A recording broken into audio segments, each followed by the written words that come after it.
अगर प्रभु यीशु नहीं डरे इस कीमत को लोगों के सामने रखने से, तो आज क्यों बहुत सारे प्रचारक, बहुत सारे पास्टर, बहुत सारे सेवक डर रहे हैं इस कंडीशन को रखने के लिए। खुदाम से यीशु में आप तमाम भाई बहनों को सलाम, जय मसीह की, praise the Lord, good morning. मत्ती रचित सुसमाचार के एक और डिवोशनल मैसेज में मैं आपका स्वागत करता हूं। जैसे कि हम सीखते आ रहे हैं मत्ती अध्याय 16 से, हमने दो डिवोशनल लिए हैं मत्ती अध्याय 16 से और बड़ी ही ज़रूरी चीज़ों को सीखा है। सबसे पहले मसीह यीशु की आइडेंटिटी के बारे में, उसके बाद फरीसियों के खमीर के बारे में, फिर प्रभु यीशु ने जो सिखाया चर्च के बारे में, कलीसिया के बारे में, और जो पतरस का अंगीकार था उसके बारे में। अब मत्ती अध्याय 16 के जब हम आखिरी हिस्से में आते हैं, वचन 24 से पढ़ते हैं, तो यहाँ पर प्रभु यीशु एक बड़ी ही ज़रूरी बात अपने चेलों को सिखा रहे हैं। तो क्या है यहाँ पर लिखा है वचन 24 में, तब यीशु ने अपने चेलों से कहा, यदि कोई मेरे पीछे आना चाहे तो अपने आप का इनकार करे और अपना क्रूस उठाए और मेरे पीछे हो ले, मेरे पीछे हो ले। यहाँ पर बड़ी ही ज़रूरी बात है जो प्रभु यीशु अपने चेलों को सिखाना मांग रहे हैं, क्योंकि पिछले चैप्टर में हम देखते आ रहे हैं चल क्या रहा था। अब इससे पहले जो हिस्सा था वहाँ पर प्रभु यीशु अपने मौत की, अपने जी उठने की भविष्यवाणी करके गए, और जब प्रभु यीशु ये बात कह रहे थे तो पतरस प्रभु यीशु को बीच में आकर झिड़कना शुरू करते हैं कि ऐसा प्रभु नहीं होगा। तो प्रभु यीशु फिर उसे डांटते हैं कि शैतान मुझसे दूर हो, क्योंकि तू ठोकर का कारण बन रहा है।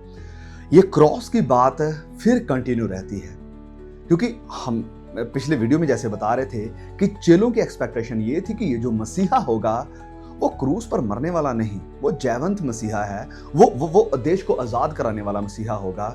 लेकिन प्रभु यीशु इस विचार को खत्म कर रहे हैं कि ये मनुष्यों की रीति पर तुम सोच रहे हो, तुम्हें परमेश्वर की रीति पर सोचना है कि क्रूस पर जाना मेरे लिए जरूरी है। और फिर आगे प्रभु यीशु जब ये कहते हैं कि यदि को मेरे पीछे आना चाहे अपने आप का इनकार करे, क्रूस उठाकर मेरे पीछे हो ले, तो अब प्रभु यीशु ये कह रहे हैं चेलों को कि ये ना सोचो कि जैसे हम किसी सिंहासन पर बैठेंगे और मिलकर इस संसार में राज्य करेंगे। नहीं, जिस रास्ते पर मैं जा रहा हूं उस रास्ते पर तुम्हें भी चलना होगा। जो रास्ता मेरा है, ऐसा नहीं कि उसे सिर्फ मुझे ही चलना है, वो रास्ता ऐसा है जिसके पीछे तुम्हें भी आना है, तुम्हें भी आना है। और जब प्रभु यीशु ने ये बात करी अपना क्रूस उठाओ, तो चेले तुरंत समझ गए थे। उस वक्त में ये जो क्रॉस थी वो कोई फैशन नहीं था, जो क्रूस थी वो एक बड़ा क्रिश्चियनिटी का सिंबल नहीं था। जो क्रूस थी वो सिंबल था मौत का, सजा का, बदनामी का या रिजेक्शन का। तो प्रभु यीशु जब ये बात कह रहे थे चेलों को अपना क्रूस उठाना पड़ेगा, तो चेले समझ रहे थे कि प्रभु यीशु क्या कहना चाह रहे हैं, कि जब मैं इस बिल्डिंग से, इस जगह से बाहर जाता हूं, मुझे क्रूस उठाकर चलना पड़ेगा, मुझे क्रूस उठानी पड़ेगी, मुझे रिजेक्शन का, शर्मिंदगी का, मार का, ताड़ना का, पीड़ा का, दुख का सामना करना पड़ेगा।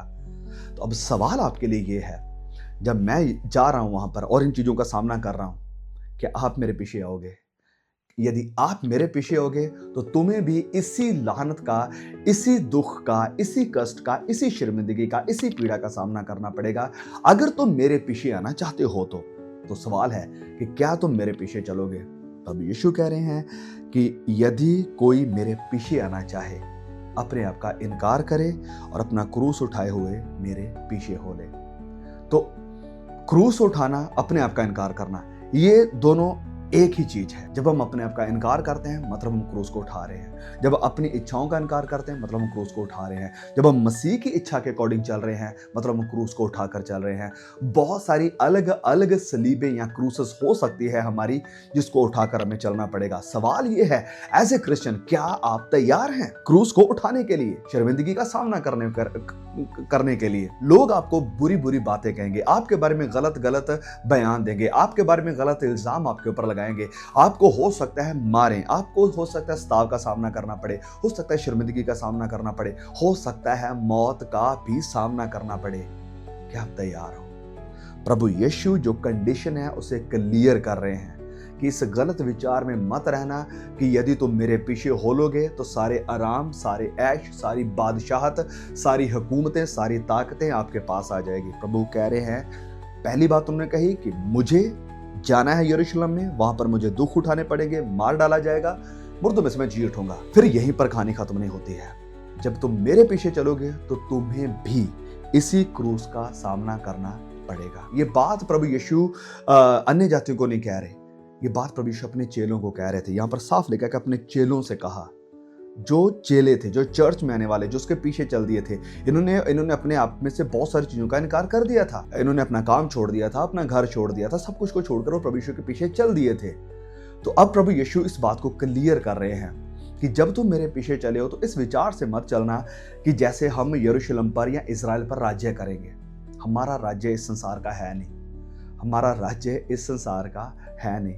राज्य आएगा जिसमें जरूर तुम राज्य करोगे, जरूर तुम आराम में रहोगे, जहां रोना नहीं होगा, जहां पर आंसू नहीं होंगे, जहां पर मौत नहीं होगी। लेकिन जब तक तुम इस संसार में रहोगे, जब तक इस शरीर में रहोगे, तो तुम्हें अपने आप का इनकार करके क्रूस को उठाकर चलना पड़ेगा। और फिर आगे प्रभु यीशु वचन 25 में कहते हैं, क्योंकि जो कोई अपना प्राण बचाता है वह उसे खोएगा, और जो कोई मेरे लिए अपना प्राण खोएगा वह उसे पाएगा। अपने प्राण को खोने की बातें प्रभु यीशु कर रहे थे। ये वो कंडीशन है जो मसीह यीशु के पीछे चलने के लिए कीमत हमें चुकानी पड़ेगी। इस कीमत का प्रचार होना जरूरी है। इस कीमत की आज चर्च से बात करना जरूरी है। इस कीमत के बारे में मसीहों को बताना जरूरी है। अगर प्रभु यीशु नहीं डरे इस कीमत को लोगों के सामने रखने से, तो आज क्यों बहुत सारे प्रचारक, बहुत सारे पास्टर, बहुत सारे सेवक डर रहे हैं इस कंडीशन को रखने के लिए कि यदि तुम मसीह के पीछे चलोगे, हो सकता है सारी बरकतें तुम्हें ना मिले, हो सकता है संसार में तुम्हारा नाम बड़ा ना हो सकता है संसार में तुम बड़े कामयाब ना हो सकता है संसार की दृष्टि में तुम तुच्छ हो सकता है संसार की दृष्टि में तुम्हारे पास वो सब चीजें नहीं है जो संसार के पास है, बाकियों के पास है। संसार की तुलना में हो सकता है तुम्हें संसार से शर्मिंदगी का सामना करना पड़े, हो सकता है जैसे प्रभु यीशु ने कहा कि तुम्हें प्राण खोना पड़े। क्या तुम तैयार हो? क्या इस कीमत को चुकाने के लिए तैयार हो? और यदि हम इस कीमत को चुकाने के लिए तैयार हैं, अपने आप का इनकार करने के लिए, क्रूस को उठाने के लिए और प्राण तक को देने के लिए तैयार है, तो फिर प्रभु यीशु मसीह आगे वायदा भी करते हैं कि जो ऐसा करेंगे उनके लिए प्रॉमिस क्या है। वचन 26, यदि मनुष्य सारे जगत को प्राप्त करे और अपने प्राण की हानि उठाए तो उसे क्या लाभ होगा, या मनुष्य अपने प्राण के बदले में क्या देगा। अब जब इस वचन को पढ़ा जाता है, बहुत बार इस वचन को अन्य जातियों के लिए, लोगों के लिए, बाहरी जो मसीह नहीं है उनके लिए पढ़ा जाता है। लेकिन ये बात मसीह यीशु अपने चेलों से कह रहे थे, जो उसके चुने हुए, उसके स्पेशल थे, उनको कह रहे थे। उन्हें, मसीहों को, चर्च आने वालों को, क्लोज ग्रुप को ये बातें कह रहे हैं कि यदि संसार को तुम हासिल कर लो और अपने प्राण को बचा लो तो क्या फायदा। तुम राज्य चाह रहे हो कि हम हुकूमत करें, हम इस रोम को भगा दें, हम वापस इजराइल को अपने कब्जे में कर लें, हम सिंहासन पर बैठ जाएं, हम राज्य करना, हुकूमत करना शुरू कर दें।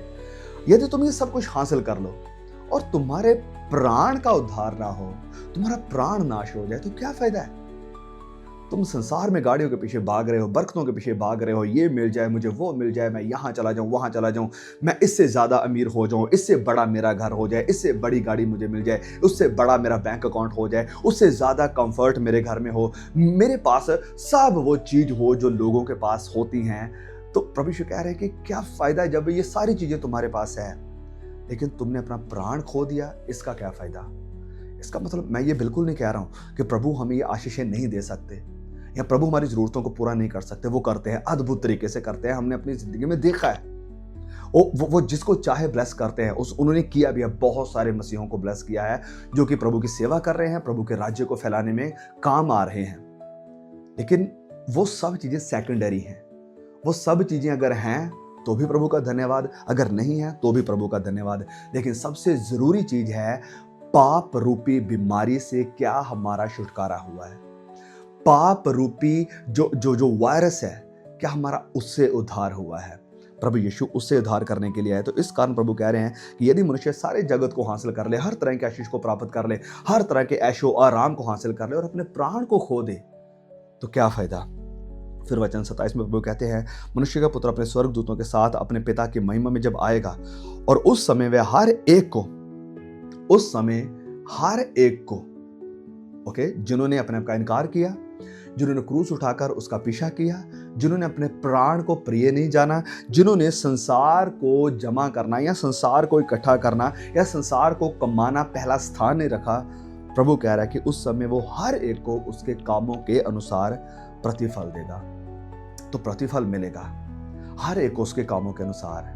आप किस दौड़ में भाग रहे थे, आप किस गोल के साथ भाग रहे थे, क्या मकसद था आपका चर्च आने का, क्या मकसद था आपका मसीह ज़िंदगी जीने का, किस मकसद के साथ इस संसार में आप जी रहे थे, उसके अकॉर्डिंग प्रभु यीशु कह रहे हैं कि तुम्हें प्रतिफल मिलेगा जब वो महिमा में प्रकट होगा, जब वो अपनी कलीसिया को लेने के लिए आएगा।